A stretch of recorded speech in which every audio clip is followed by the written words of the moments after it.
오늘 우리에게 주시는 하나님의 말씀은 야고보서 5장 17절에서 11절 말씀까지입니다. 야고보서 5장 7절에서 11절까지의 말씀입니다.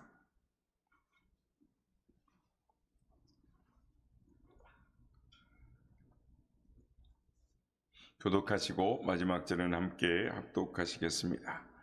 그러므로 형제들아, 주께서 강림하시기까지 길이 참으라. 보라, 농부가 땅에서 나는 귀한 열매를 바라고 길이 참아 이른 비와 늦은 비를 기다리나니,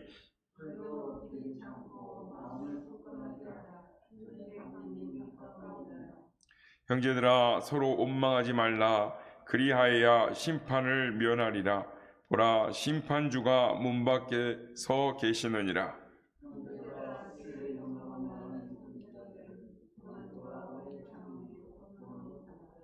다음 읽겠습니다. 보라, 인내하는 자를 우리가 복되다 하나니, 너희가 욥의 인내를 들었고 주께서 주신 결말을 보았거니와 주는 가장 자비하시고 긍휼히 여기시는 이시니라. 아멘. 할렐루야. 오늘도 이 아침에 우리를 하나님 앞에 부르신, 보좌 앞에 세워주신 하나님을 찬양합니다. 그리고 새벽을 깨워 기도의 향연으로 하나님 앞에 나온 모든 성도님들께도 하나님의 은혜와 평강이 함께 하시기를 기원드립니다. 야고보서의 주제는 이 바른 믿음은 언제나 올바른 행위를 산출한다라는 것입니다. 그러니까 신앙이란 입술의 고백으로 끝나는 것이 절대로 아니고, 고백되는 신앙은 반드시 결과로 즉 나타나는, 즉 열매가 있다라는 것입니다. 이건 사실 너무나 당연한 이야기입니다만은, 지금까지 우리는 입으로는 신앙이 다 되는 것처럼 착각하며 살아왔고, 행위의 열매와 신앙의 관계를 깊이 배우지 못하는 것이 아닌가, 우리의 신앙을 점검해 볼 때 그런 생각이 드는 것입니다. 행위로 구원받을 자는 없고 오직 믿음으로 구원을 받으나, 바른 믿음은 그 믿음의 올바른 행위, 그러니까 그 믿음을 증명할 행위를 산출한다, 열매를 맺는다라는 것이 야고보서의 주제입니다. 오늘 본문의 주제는 이 참 신앙은 인내를 만들어낸다라는 것입니다. 이 세상에서 얼마나 속상하고 이해할 수 없는 일들이 많이 있습니까? 이런 환경 속에서 믿음을 지키면서 살아가려면 인내가 반드시 필요한 것입니다. 그래서 신앙이 성숙한지 아닌지를 구별하는 방법 중에 하나는 그 사람이 인내를 할 줄 아는가 아닌가를 보면 아는 것입니다. 그래서 성경에서는 중요한 직분을 처음 믿은 자에게 주지 말라라고 말씀을 하는 것입니다. 왜 그랬을까요? 그것은 그가 인내하는 사람인지를 보고 증명된 후에야 이 일을 맡길 수 있기 때문인 것입니다. 탈무드에는 감정은 시간을 이기지 못한다라는 말이 있습니다. 뜨거운 감정, 그것만 있으면 다 될 것 같습니다.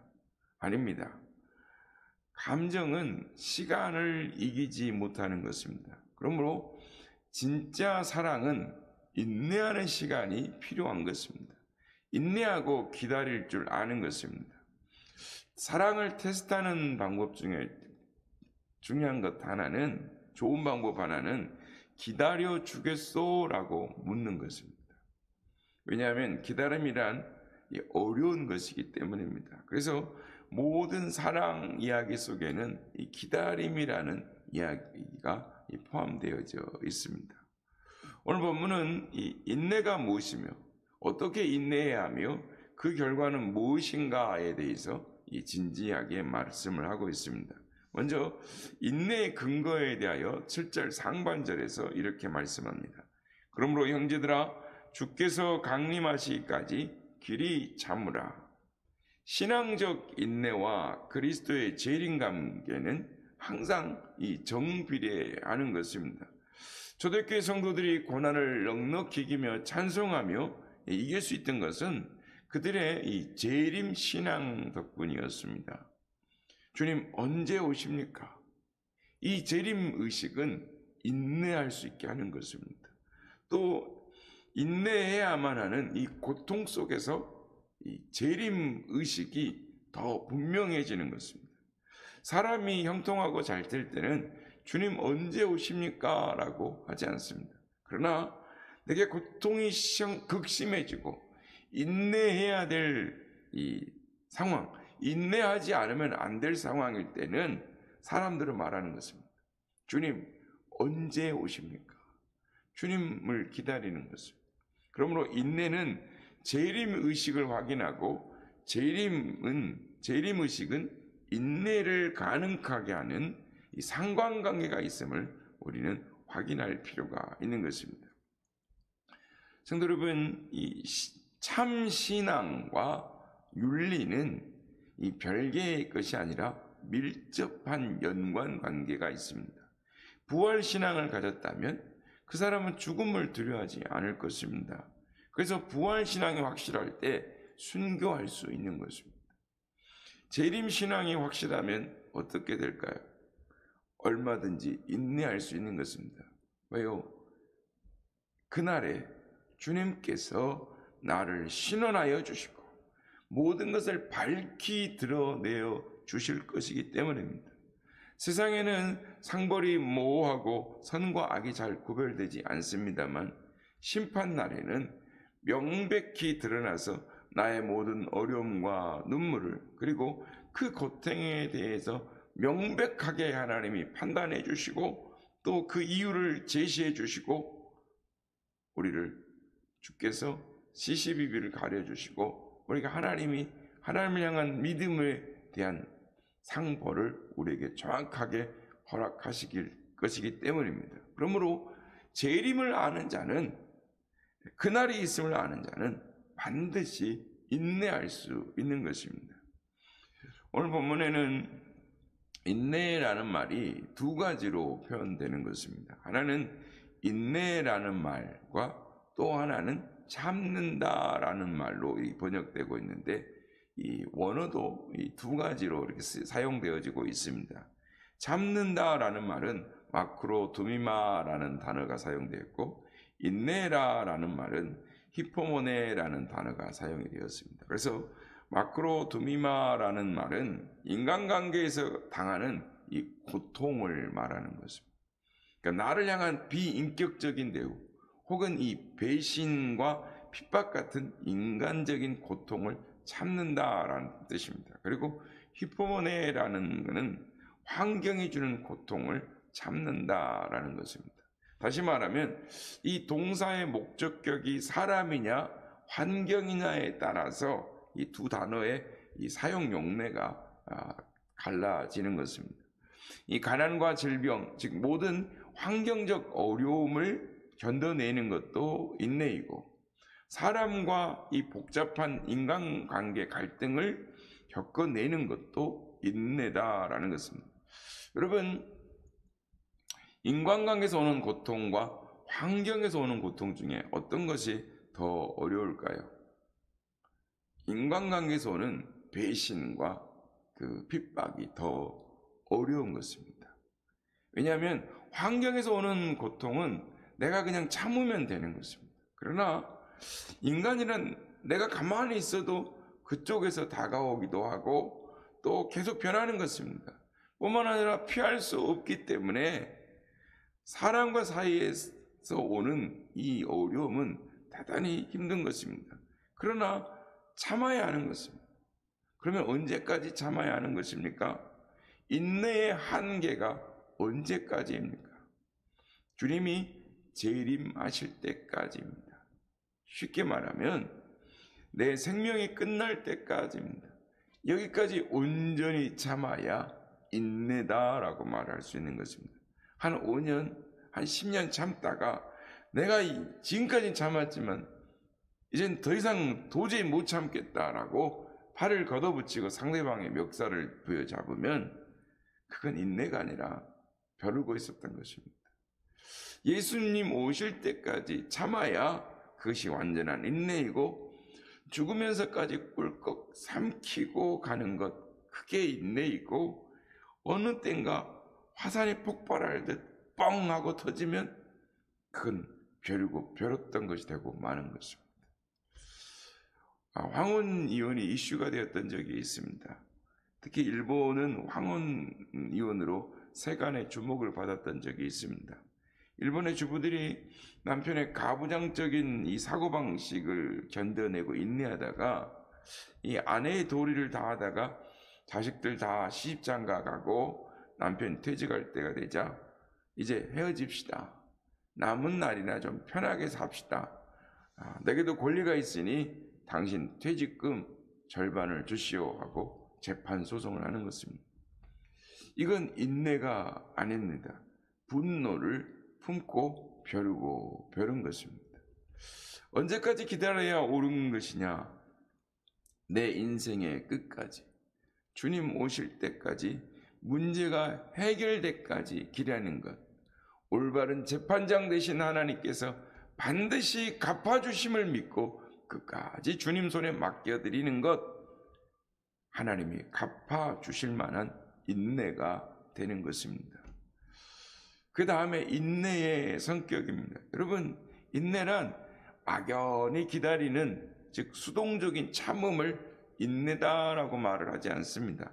인내는 수동적으로 보면 안 되는 것입니다. 오늘 본문은 인내란 절대로 수동적인 것이 아니고 또 추상적인 것도 아니고 대단히 능동적이고 구체적이고 현실적이다라고 말씀을 합니다. 인내의 성격을 설명하기 위해서 비유를 하나 들고 있는데 7절 하반절입니다. 보라, 농부가 땅에서 나는 귀한 열매를 바라보고 길이 참아 이른 비와 늦은 비를 기다리나니. 인내의 성격을 말함에 있어서 농부의 비유가 제일 잘 어울린다라고 야고보 기자가, 성령님께서 예를 들고 생각하신 것 같습니다. 농부를 생각하며 인내를 배워야 한다라는 것입니다. 농부란 가만히 있을 수가 없는 것이죠. 계속 움직이면서 일을 합니다. 씨도 뿌리고 김도 메고 그러는 거.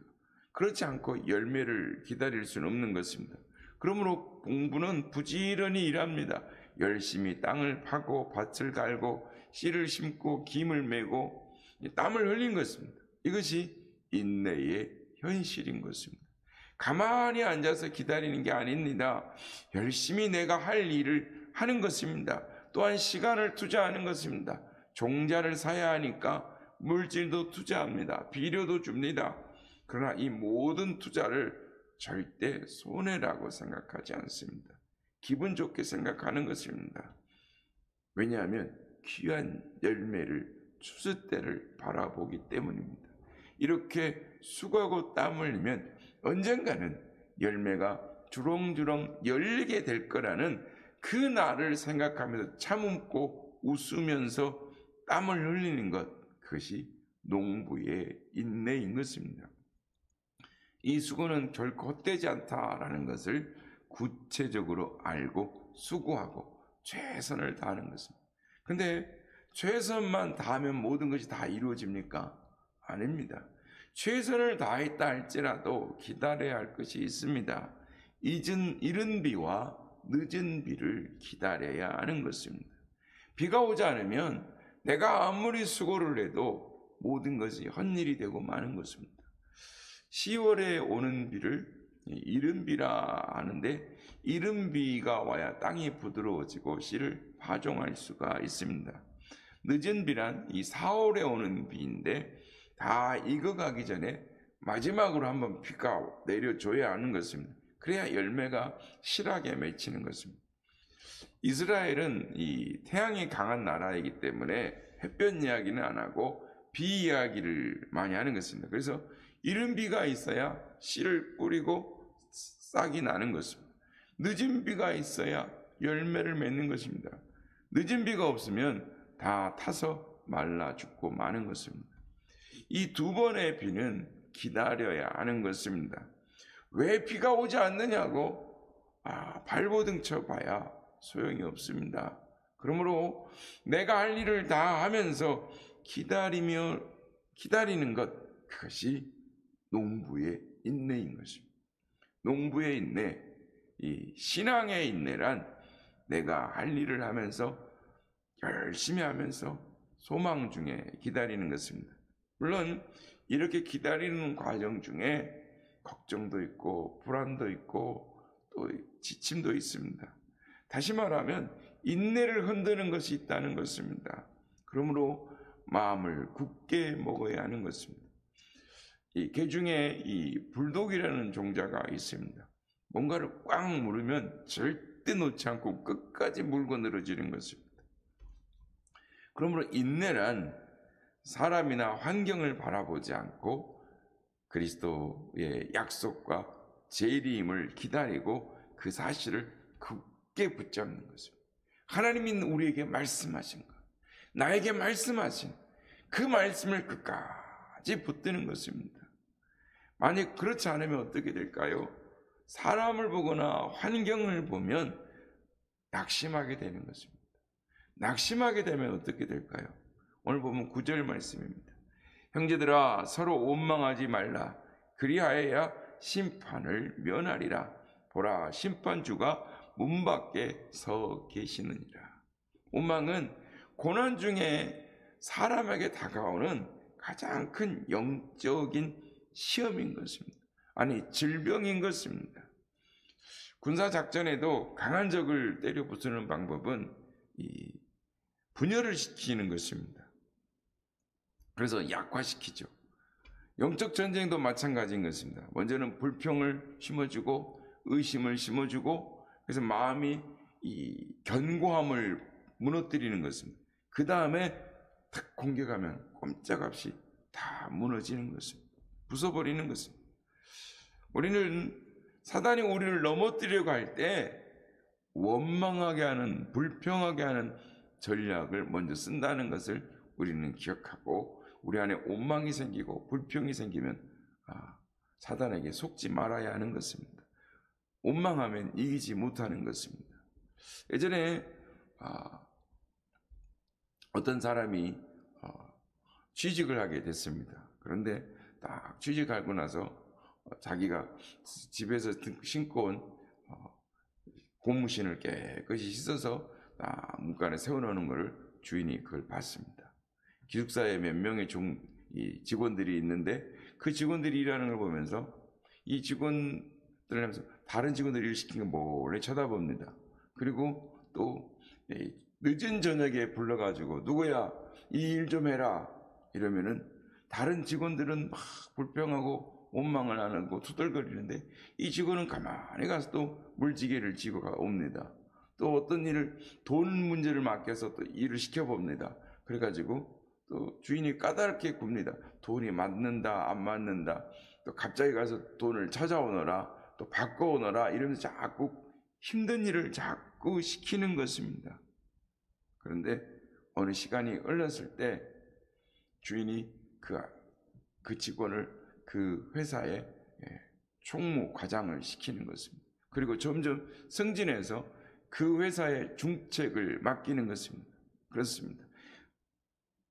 끝까지 인내하는 사람을 하나님이 들어 사용하시는 것입니다. 화내고 불평하는 사람, 원망하는 사람, 하나님의 테스트에 불합격이 되는 사람은 하나님의 그 사람을 들어 쓰시려고 해도 들어 쓰실 수가 없는 것입니다. 그렇습니다. 우리의 인생에 하나님이 다 보고 계시는 것입니다. 모든 것을 기록하고 계시는 것입니다. 우리 주님의 날에 우리도 주님 앞에 우리의 인생을 판단받게 될 것입니다. 물론 우리가 당하는 고통 가운데 우리가 살아가야 이유도 또 원인도 모르고 고난을 당할 때가 있습니다. 그러나 욥과 같이 하나님 앞에서 뜻을 알 때가 있을 것입니다. 인내를 온전히 이루는 자는 자신의 영혼을 구원한다라고 우리 주님께서도 말씀하셨습니다. 우리의 모든 일 가운데 하나님의 뜻이 있습니다. 하나님의 때에 하나님께서 반드시 갚아 주실 것입니다. 그러므로 오늘도 우리에게 주신 하나님의 약속의 말씀을 끝까지 붙잡고 모든 상황과 환경 가운데서 인내함으로 승리하는 여러분들이 되시길 바랍니다. 주님 앞에 섰을 때 잘하였도다 착하고 충성된 종아, 내가 인내하였으므로 내가 너의 눈물을 알므로 내가 너를 사랑하고 축복하노라 하시면서 눈물을 씻겨주시고 우리의 마음을 위로해 주시고 하나님이 예비하신 축복으로 상급으로 멸류관으로 우리를 씌워주시고 주의 잔치에 세워주실 줄로 믿습니다.